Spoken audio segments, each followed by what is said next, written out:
这个乡亲拢爱行一寡登山步道，调养身心，嘛会使训练体能。要毋过伫山区信号无好，迄若拄到紧急的状况，边啊若无人、无手机啊，连要喊救命都有问题。有企业研究出新步，会使好这救援人员赶紧去救人。救援70来自紧急通报功能，无到90秒连续成功，会当和台中市消防局通电话。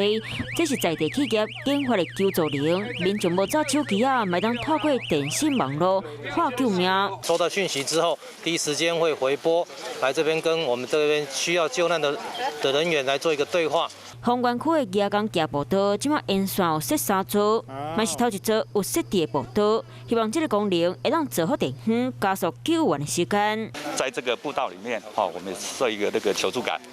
来维护我们这个来这边爬山的这些民众啊。亚港骑步道是王子里来的细条步道，远看会当看到大山城的美景，是在地私密景点，有社会观众，互步道更加安全。不过硬体设备还阁伫咧争取，希望会当更加完善。华视新闻看起来，赶快订阅我们的华视新闻 YouTube 频道，欢迎按赞、订阅、开启小铃铛，最新最及时的资讯要提供给你。